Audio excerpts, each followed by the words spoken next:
요한복음을 깊이 읽고 묵상하면서 참 많은 은혜와 감동을 받고 있습니다. 동시에 헛웃음이 절로 터지기도 하였습니다. 왜냐하면 바리새인 서기관들, 대제사장들 등 이 너무나 많은 사람들이 예수님을 비난하고 공격하고 예수님 말씀을 책잡고 죽이려고 하였기 때문인 것입니다. 얼마나 강팍하고 완악한지, 동시에 여러분 우리 안에도 이렇게 말씀을 의심하고 책잡으려고 하고 거부하며 또 강팍하고 완악한 모습들이 우리 안에 있음을 돌아보면서 또 우리가 또 회개해야 될 것입니다. 이렇게 강팍하고 완악한 자들이 많았지만 그 중에 예수 믿는 자들이 있었습니다. 30절입니다. 시작. 그러므로 예수께서 자기를 믿은 유대인들에게 이르시되 너희가 내 말에 거하면 참으로 내 제자가 되고. 아멘. 예수님께서 자기를 믿은 유대인들에게 말씀하고 계십니다. 그러니까 이들은 예수님을 믿은 초보자들, 초신자들, 이들을 예수님이 격려하시며 위로하시기 위해서 또 힘을 주시기 위해서 말씀하고 계신 것입니다. 무엇을 말씀하셨습니까? 31절입니다. 시작. 진리를 알지니 진리가 너희를 자유롭게 하리라. 아멘. 진리를 알지니 진리가 너희를 자유케 하리라. 예수님은 너희가 내 말에 거하면 내 제자가 되고 진리가 너희를 자유케 할 것이다. 여러분, 먼저 예수님은 이들이 제자가 될 것을 말씀하시고 계세요. 내 말에 거하면 내 제자가 된다. 그러니까 내 말에 거한다는 것은 말씀을 듣고 순종하는 것이 주님 말씀 안에 거하는 것입니다. 제가 예전에 온누리교회 전 담임 목사님이신 고하영조 목사님이 안타까워하시면서 이런 말씀하시는 걸 들었어요. 오늘날 교회 다니는 교인들은 참 많은데 주님을 따른 제자가 너무나 없습니다. 교회는 정말 말 그대로 교회만 왔다 갔다 하는 거예요. 주님을 따른 자가 아니라 주님을 멀리서 바라보는 자입니다. 주님께 충성한 자가 아니라 세상을 가까이하며 세상 일에 충성한 자입니다. 여러분, 예수님을 따르는 제자는 예수님 말씀에 순종함으로 예수님을 따르는 자인 것입니다. 사랑하는 성도 여러분, 또한 오늘 본문에 내 말에 거하면 내 제자가 된다. 거한다는 이 헬라어의 언어의 뜻은 우리가 집에서 거하는 것 같이 거한다는 말씀이에요. 예수님이 생의 중심이 되는 것이고 예수님이 안식처가 되시고 피난처가 되심을 뜻하는 것입니다. 우리가 주의 말씀에 순종함으로 예수님이 나의 삶의 중심이 되는 것, 그리고 예수님 안에 우리 온전히 거해서 예수님만이 우리의 안식처와 피난처가 되는 것, 이게 주님 말씀 안에 거한다는 것이고 예수님의 제자가 된다는 것입니다. 사랑하는 성도 여러분, 예수님이 내 삶의 중심이 되어야 됩니다. 내가 예수님 말씀에 순종하며 온전히 따름을 통하여 예수님이 내 모든 것, 내 삶의 중심이 되어서 진정한 나의 피난처와 나의 안식처가 되는 것입니다. 이것이 제자됨의 축복인 것입니다. 여러분, 예수님의 제자가 된 사람은요, 그렇게 안식을 누려요. 주님이 피난처가 되기 때문에 주님 안에서 안식을 누리고 집에 거하듯이 평안함을 누리게 되는 것입니다. 사랑하는 여러분, 또한 제자가 되면 주어지는 특권이 있습니다. 오늘 본문을 보면요, 제자가 되고 진리를 알지니, 여러분 말씀에 순종한 제자가 되면 진리를 알게 되는 것입니다. 여러분, 진리가 무엇입니까? 요한복음 17장 17절 말씀에 그들을 진리로 거룩하게 하옵소서. 아버지의 말씀은 진리니이다. 여러분, 말씀이 진리입니다. 진리가 말씀인 것입니다. 진리를 알지니 진리가 너희를 자유케 하리라. 여러분, 진리를 안다는 것은 무엇입니까? 진리에 순종하는 것입니다. 말씀에 순종하는 것입니다. 요한일서 2장 4절에 그를 아노라 하고 그의 계명을 지키지 아니한 자는 거짓말하는 자요 진리가 그 속에 있지 아니하되. 여러분, 계명 말씀을 지키지 않는 자는 진리가 그 속에 있지 않아요. 진리를 알 수가 없죠. 자유케 될 수가 없습니다. 진리 안에, 말씀 안에, 하나님 안에 거할 수가 없는 것입니다. 우리가 말씀에 순종해야 진리를 알게 되고 진리 안에 거하게 되고 하나님을 비로소 진정으로 알게 되는 것입니다. 여러분,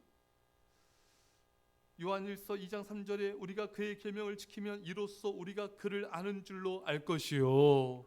우리가 진리의 말씀에 순종하면은 하나님을 알게 되는 거예요. 말씀에 순종해야지만 알게 되는 것입니다. 많은 사람들이 하나님을 알아가는 것을 제 책상 머리에서 말씀 공부를 통해서만 알아간다 생각하는데 그렇지 않습니다. 말씀을 공부해서만 알 수는 없어요. 일부를 아는 거예요. 우리가 말씀에 순종할 때 순종으로 비로소 주님을 알게 된 것입니다. 여러분 뷔페 차려진 음식, 그 음식의 칼로리가 어떻고 영양소가 어떻고 아무리 들어도요 내가 안 먹으면 그 맛을 알 수가 없는 거예요. 우리가 하나님의 말씀을 아무리 공부해도요 말씀에 순종하지 않으면 하나님을 알 수가 없어요. 우리가 순종하여 깨어 기도해야지 기도를 통한 성령님의 감동과 성령님의 임재와 하나님의 뜨거운 사랑을 알 수가 있는 것입니다. 우리가 말씀에 순종해 전도하다 핍박도 받고 조롱도 받고 멸시도 받아야 우리가 예수님의 고난에 동참한 것을 알게 되는 것입니다. 우리가 하나님 교회의 충성함을 통하여 교회를 섬김을 통하여서 예수님의 교회를 사랑하는 예수님의 사랑하는 법을 알아가게 되는 것입니다. 여러분 순종으로 하나님을 알아가는 것이지 순종하지 않는 사람은 하나님을 제대로 알 수가 없어요. 여러분 자신도 여러분 하나님을 순종으로 알아가셔야 됩니다. 여러분의 가족들 자녀들도 순종으로 하나님을 알아가야 됩니다. 성도인과 세대적 학생들도 순종 하나님을 알아가야 되는 것입니다. 그래서 우리는 순종으로 이끌어줘야 되는 것이에요. 순종하지 않는 사람은 교회는 수십 년 다닌다 할지라도 하나님을 진정으로 아는 것은 불가능합니다. 하나님 인격적으로 만나는 것은 불가능합니다. 매일매일의 삶 속에 하나님을 온전히 순종하십시오. 그러면 하나님이 어떠한 분이신지, 하나님의 사랑이 어떠한 것인지, 성령님과 동행한 것이 어떤 것인지, 성령 안에 거하는 것이 얼마나 기쁜 것인지 우리는 깨달아 알게 되는 것입니다. 사랑하는 여러분, 순종만이 진리를 말씀을 하나님을 알게 합니다. 순종이 신앙의 최고봉인 것입니다. 순종하는 삶을 살지 않는 사람은 아무리 성경을 읽고 배워도 하나님을 알 수가 없습니다. 순종으로 하나님을 알아가시기를 간절히 축원합니다. 진리를 알지니 진리가 너희를 자유롭게 하리라. 여러분 말씀을 듣고 순종해야 자유해집니다. 여러분 자유를 막는 것이 무엇일까요? 무지이고 불순종인 것입니다. 오늘 본문의 33절 말씀을 읽겠습니다. 33절 시작. 그들이 대답하되 우리가 아브라함의 자손이라 남의 종이 된 적이 없거늘 어찌하여 우리가 자유롭게 되리라 하느냐. 아멘. 이 사람들은 말합니다. 우리가 종된 적이 없는데 어찌 우리가 우리를 자유롭게 한다고 하느냐. 참 이건 거짓이죠. 사사기 때에도 얼마나 이방 민족이 침받아서 종이 되었습니까? 바벨론에 끌려가서 70년간 종살이 하지 않았습니까? 현재 지금도 로마 제국에서 여러분 노예 종살이를 하고 있지 않습니까? 자신들이 종된 걸 모르는 거예요. 종된지도 모르고 자유롭게 한다는 건 뭔지도 모르고 회개할 수 없는 거죠. 여러분 예수님께서 말씀하시는 종은 이런 외부의 침략으로 인한 노예의 종이 아니에요. 예수님의 설명을 들어보십시오. 예수께서 대답하시되 진실로 진실로 너에게 이르노니 죄를 범한 자마다 죄의 종이라. 죄를 지으면 종이 되는 거예요. 죄의 종, 사탄의 종이 되는 것입니다. 여러분 예수님이 말씀하시는 자유는 영적 자유, 죄에서의 자유를 의미하는 것입니다. 현대인들은 오늘 본문의 유대인들처럼 자신의 죄가 뭔지도 모르고 죄로 말미암아 죄에 종된 것도 모릅니다. 그러니 죄에 종된 자를 모르는 자들에게 자유를 준다고 하니 무슨 뜻인지도 모르는 거예요. 그러니 무엇을 회개할지도 모르는 것입니다. 진리를 알아야, 말씀을 알고 말씀에 순종해야 비로소 자유롭게 되고 죄를 깨닫고 죄를 회개함으로 진리를 쫓아 자유하게 되는 것입니다. 근데 사람들은 이런 자유를 몰라요. 말씀을 진리를 순종함으로 얻는 자유를 모르는 거예요. 현대인들에게 자유란 뭐냐면요, 틀에 박힌 일상에서 벗어나서 여행을 가고 일상에서 좀 벗어나 좀 자신의 마음대로 살아가는 이런 자유를 그런 자유를 생각합니다. 여러분 그것은 진정한 자유가 아닌 것입니다. 죄된 삶을 살아가는 한 자유는 없습니다. 모든 사람이 죄를 져요. 그러나 다 죄의 종이 되는 게 아니에요. 아브라함, 모세, 엘리야, 바울 등 모든 신앙의 위대한 인물들도 죄를 범했습니다. 여러분 그것은 죄의 종된 상태가 아니에요. 믿음 생활하다가 열심히 하다가 죄를 짓는 것과는 다른 거예요.